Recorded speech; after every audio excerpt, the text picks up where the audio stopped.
थाना Shahzad town police को इत्तला मिली कि पार्क रोड पर मौजूद नाले में एक शख्स की लाश पड़ी।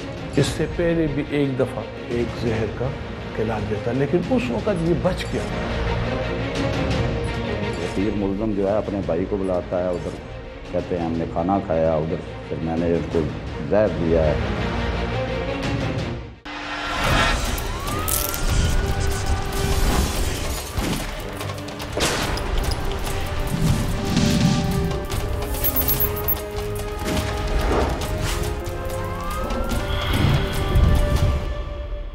जिन लोगों को रिश्तों की पहचान होती है वो अपने रिश्तेदारों के अलावा उन लोगों का भी एहतराम करते हैं जो उम्र में उनके बाप दादा या नानी दादी के बराबर होते हैं। लेकिन कुछ बदनसीब ऐसे भी होते हैं जिन्हें दूसरों का तो क्या अपने करीबी रिश्तों का ख्याल भी नहीं रहता।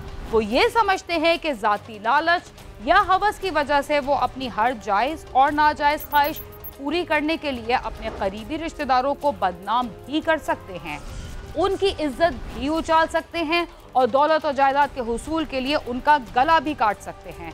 लेकिन ये कदम उठाने से पहले वो ये भूल जाते हैं कि हर जुर्म की सजा मरने के बाद तो जरूर मिलेगी, लेकिन इस दुनिया में भी मिल जाती है। और बाज़ दफ़ा ऐसे तमाम बुरे मंसूबे खाक में मिल जाते हैं जिनके सहारे सुनहरी जिंदगी गुजारने के ख्वाब देखे जाते हैं।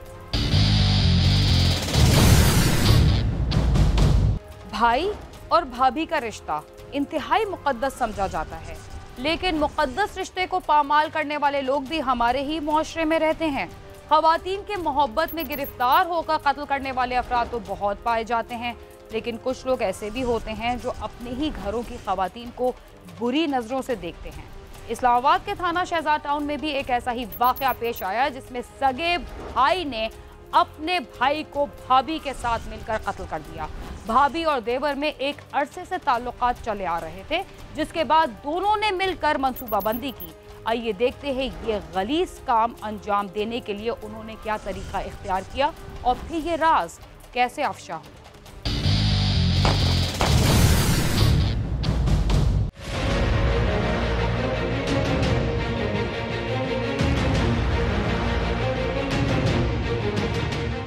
नवीद नामी नौजवान कोटली सतिया के गांव चलावड़ा का रहशी था। उसकी शादी कुछ अरसा कबल सोबिया नामी खातून से हुई थी जो उसी गांव की रहशी थी। नवीद इस्लामाबाद में खन्ना पुल के इलाके में एक होटल पर काम करता था।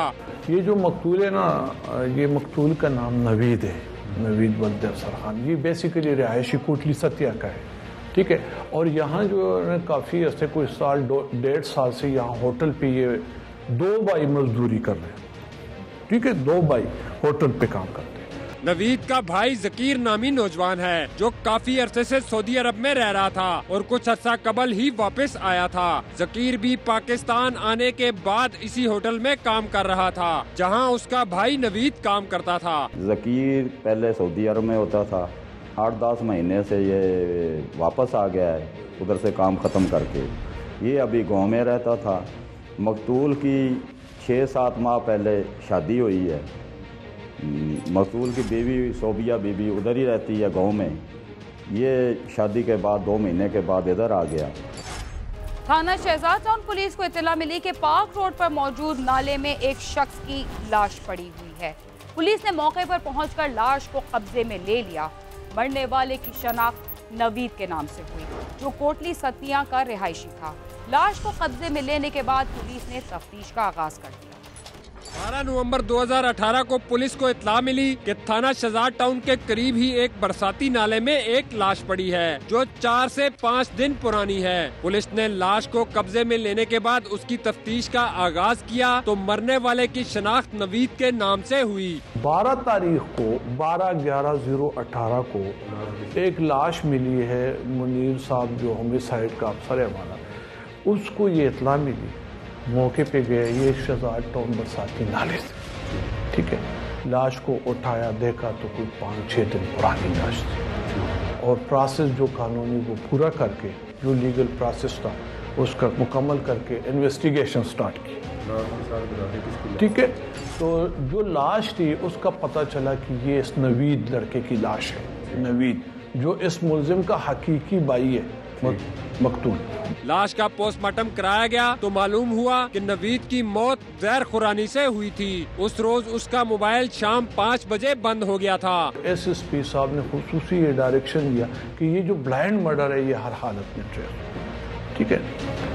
इस तरह ये मेहनत करके टेक्निकल फ़ोन के रिकॉर्ड हासिल किया। जिस वक्त फ़ोन का रिकॉर्ड हासिल हुआ तो 5 बजे के करीब मकतूल का फ़ोन बंद होता है, और इससे पहले जो है मकतूल का यही मुलजिम हकीकी भाई, इसकी पोजीशन भी आ रही है इस्लामाबाद करने के पास। पुलिस को ये तो मालूम हो गया था कि नवीद की मौत जहर खुरानी से हुई है। जब तफ्तीश की गई तो मालूम हुआ कि नवीद के भाई के ताल्लुकात उसकी बीवी से थे, जिसके बाद उसे गिरफ्तार किया गया तो नवीद की बीवी ने भी अबूरी जमानत करवा ली। नवीद को जहर देने वाला कोई और नहीं, उसका सगा भाई ही था, जिसने अपनी नाजायज ख्वाहिशात को पूरा करने के लिए न सिर्फ अपनी जिंदगी तबाह की बल्कि अपने भाई का घर भी तबाह बर्बाद कर दिया। पुलिस ने अपनी तहकीकात को आगे बढ़ाया तो नवीद के भाई जकीर के मोबाइल की लोकेशन भी 5 बजे उसी जगह की मिली जहां से नवीद की लाश मिली थी। लेकिन फिर भी जकीर अपने भाई की गुमशुदगी का वावेला करता रहा। इस डायरेक्शन पे जब हमने तफ्तीश की, मुलजिम को पकड़ा, जब इंटरोगेशन हमने किया तो हकीकत कुछ इस तरह आई है कि जो मकतूल है वो उसकी जो बीवी है उसके साथ जकीर के नाजायज मरासम बन गए थे, और इसको हटाने के लिए मुख्तलिफ हरबे उन्होंने इस्तेमाल किए। इससे पहले भी एक दफ़ा इसने बड़ा तरीके से उतार कर प्यार मोहब्बत से एक जहर का वो खिला देता, लेकिन उस वक़्त ये बच गया था। दूसरा दिन आकर दूसरी बाई के साथ आकर तीसरे दिन बाई की गुमशुदगी का वावेला भी करता है, ठीक है, वावेला भी करते कि हमारा भाई को। तफ्तीश का सिलसिला आगे बढ़ा तो मालूम हुआ कि बैरून मुल्क से वापसी के बाद जकीर और नवीद की बीवी सोबिया में आपस में ताल्लुकात कायम हो गए थे। बात खुलने के बाद सोबिया ने फौरी तौर पर अपनी बुरी जमानत करा ली थी, मगर पुलिस को ये भी बता दिया कि उसके कहने पर जकीर ने अपने भाई को जहर देकर कत्ल किया है, क्योंकि वो दोनों शादी करना चाहते थे, जिस पर पुलिस ने जकीर को गिरफ्तार कर लिया। इस दफा इसकी बीवी ने इस मुलजिम जकीर के साथ बाकायदा पक्का प्रोग्राम बनाया कि हर हालत में आज इसको हटाना। तो ये वहाँ से 5 तारीख को आया, बाकायदा यहाँ बाई को बुलाया होटल से 12 बजे करीब, लकी स्टार होटल में खाना खिलाया। उसके जेब में जो पैसे में से वहाँ लिए थे वो इस बाई ने ले लिए, ठीक है, और उसके पास खर्चे के लिए 100-150 रुपये देकर उसको वहाँ से प्लान से हटाकर बाकायदा जहर के लाया, और रात अंधेरे में इस लाश को यहाँ पहन के गायब हुआ। कि जो बीवी है उसने मजाज अदालत से अबूरी जमानत ली हुई है, ठीक है, और वो यहाँ यानी जब अबूरी जमानत पे मुलजिम होता है वो ओपन वैसे, लेकिन वो अभी भी ये वो उसकी बीवी भी ये चीज़ एक्सेप्ट करे कि मेरे कहने पे इस मुलजिम ने उसको जहर दिया है। सोबिया से ताल्लुकात के बाद नवीद को भी इन ताल्लुकात का इल्म हो गया था, इसीलिए उसे पहले भी जहर दिया गया, मगर उस वक्त वो बच गया था। उस रोज भी जकीर ने भाई के साथ होटल में खाना खाया था और फिर उसकी मौत होने के बाद उसे बरसाती नाले में फेंक दिया। इस हवाले से अभी तहकीकात जारी है कि जकीर के साथ इस काम में उसकी किसने मदद की थी। ये 100% श्योर है कि बीवी और ये जो मुलजिम है ये तो 100% इस मर्डर में शामिल है, और ये मर्डर है, खुदकशी नहीं मर्डर है, और इसके पीछे और पर्सन कौन है उसकी हम अब तफ्तीश कर रहे हैं, और टेक्निकल बुनियाद पे हर एंगल पे हम कोशिश करें कि जो मुलजिम है वो हमसे न बच सके। इस वकूए से पहले भी 2 माह पहले इसने जहर दी है, उसे जहर दिया है और वो उसने खाया, वो मतलब 2-4 दिन अस्पताल में रहा है, उसके बाद वो ठीक हो गया। अभी भी इसी तरीके से हुआ है। जिस मोरखा 5/11/18 को उधर जकीर जो है मुलज़म कोल्डी सतियाँ अपने गांव से चलता है, इसके साथ रब्ता है, ये इसको लकी स्टार होटल पे बुलवाता है।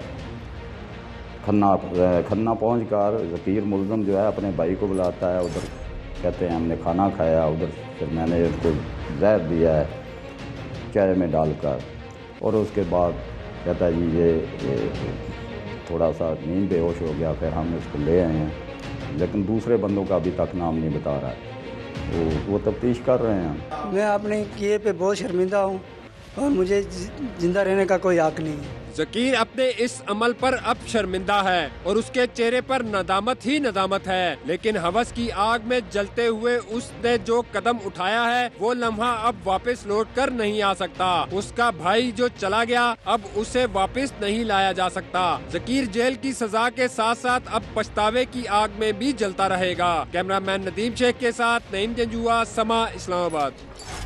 भाई का रिश्ता इंतहाई मुकद्दस और काबिल एहतराम होता है और उसकी बीवी यानी भाभी को हमारे मुआशरे में माँ का दर्जा दिया जाता है, लेकिन जब किसी के दिल में मैल आ जाए तो उसके लिए रिश्तों का तकद्दुस कोई भी अहमियत नहीं रखता। कुछ लोग लालच और हवस के गुलाम बनकर करीबी अजीजों की जान के दुश्मन बन जाते हैं और कुछ दौलत और जायदाद के लिए उनका खून कर देते हैं। प्रोग्राम क्राइम सीन में वक्त हुआ एक मुख्तसर से वक्फे का, जिसके बाद हम दोबारा आपके साथ होंगे। तब तक आप समा के साथ ही रहिए।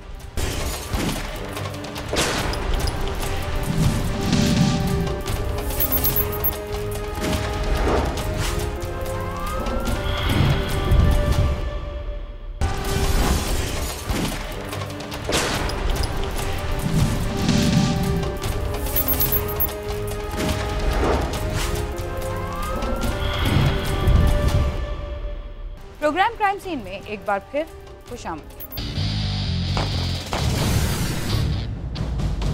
हर बाप की ये ख्वाहिश होती है कि उसकी औलाद उसका नाम रोशन करे, और अगर औलाद की औलाद यानी पोते पोतियां हों तो उनसे तो प्यार कई गुना ज्यादा होता है।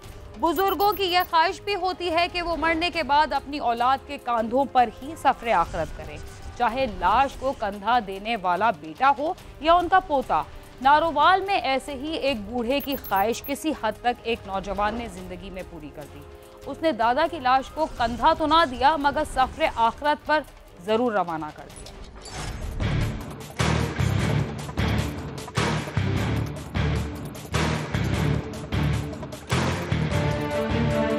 नारोवाल सदर के नवाही इलाके डोमाला का रहायशी जिम्मेदार चौधरी सनाउल्लाह 8 अप्रैल 2018 को हस्बे मामूल खेतों में बनी अपनी हवेली में मवेशियों के पास सो गया। अगली सुबह जब उसका बेटा एहसानुल्लाह मवेशियों को चारा डालने के लिए हवेली में आया तो मेन गेट खुला हुआ था। उसने अंदर जाकर देखा तो चौधरी सनाउल्लाह के कमरे का दरवाजा बंद था और बाहर से कुंडी लगी हुई थी।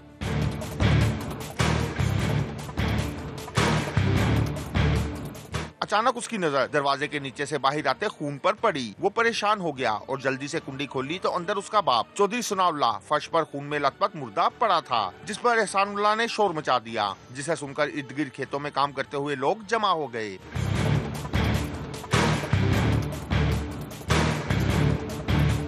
इत्तला मिलते ही पुलिस मौके पर पहुंच गई। पुलिस ने लाश पोस्टमार्टम के लिए भिजवाकर एहसानुल्लाह की रिपोर्ट पर नामालूम अफराद के खिलाफ कत्ल का मुकदमा दर्ज कर लिया। सनाउल्लाह के सर में कंधाले से ज़रबान लगाकर उसे कत्ल किया गया था।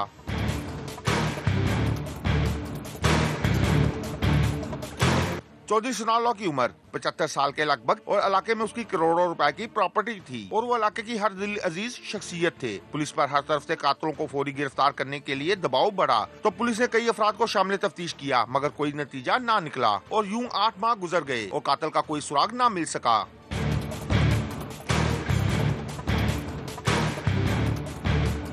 नए तैनात होने वाले डीपीओ नारोवाल नजीबुर रहमान बगवी ने इस कत्ल केस की तफ्तीश के लिए खुसूसी हदायत जारी की और एसपी इन्वेस्टिगेशन की सरबराही में एक टीम तश्कील दी। इस टीम ने केस का जायजा लिया तो एक अहम बात सामने आई कि मुकदमे के मुद्दई और मकतूल के दीगर वसा की तरफ से पुलिस के साथ ताउन नहीं किया जा रहा।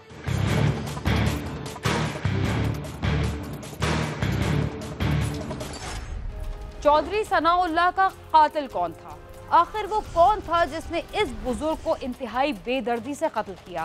पुलिस के लिए यह कत्ल एक मुअम्मा बन गया था। आइए देखते हैं पुलिस की तफ्तीश का क्या नतीजा निकला। तफ्तीशी टीम ने जाए वक़ुआ से मिलने वाले फ्रांसिक शवाहिद और मकतूल की लाश के नमूना जात फ्रांसिक लेबोरेटरी में भिजवाए। लाश पर एक जगह दांतों से काटे जाने के निशानात थे और पुलिस को वहां से फिंगरप्रिंट्स भी मिले थे।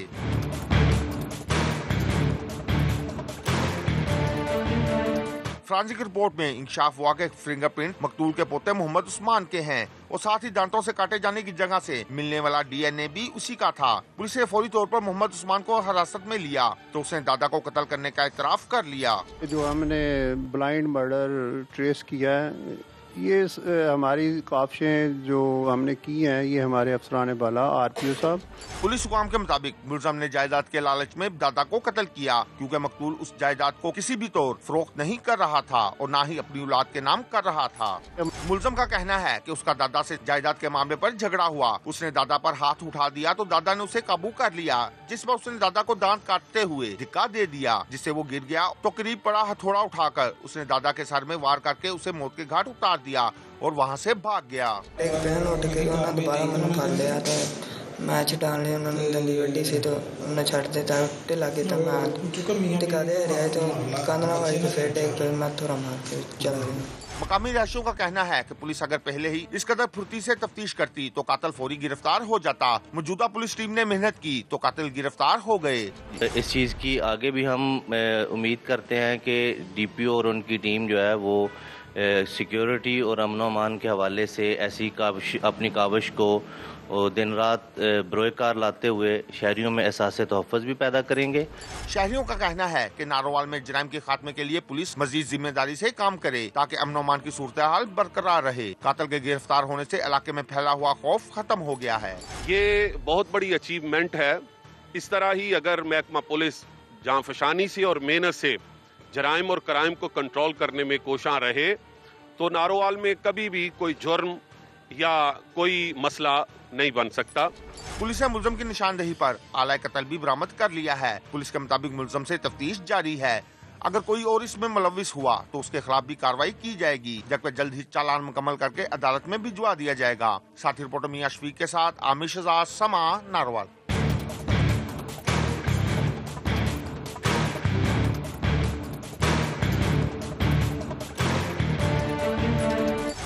हमारे मुआशरे में भाभी के रिश्ते को इंतहाई एहतराम दिया जाता है। फिल्मों, नॉवेल्स और ड्रामों में भी भाभी के किरदार को माँ के किरदार से मिलाकर दिखाया जाता है, लेकिन कुछ लोग हर्ष और हवस में इतने अंधे हो जाते हैं कि वो भाभी हो या दादा का इंतहाई काबिल एहतराम रिश्ता उसकी लाज भी नहीं रखते और मामूली से फायदे या लालच में आकर ऐसा कदम उठाते हैं जो ना सिर्फ मुआशरे में उनकी बदनामी का बायस बनता है बल्कि दूसरों की जिंदगी के साथ उनका अपना मुस्तकबिल भी दांव पर लग जाता है। इसके साथ ही क्राइम सीन अपने इख्तिताम को पहुंचता है। अगर आप हमसे रब्ता करना चाहते हैं तो हमारा पता है cs@sama.tv। इसके अलावा आप YouTube, Facebook और Twitter पर भी हमसे रब्ता कर सकते हैं और हमारा प्रोग्राम भी देख सकते हैं। दीना खान और क्राइम सीन की टीम को इजाज़त दीजिए और देखते रहिए समा।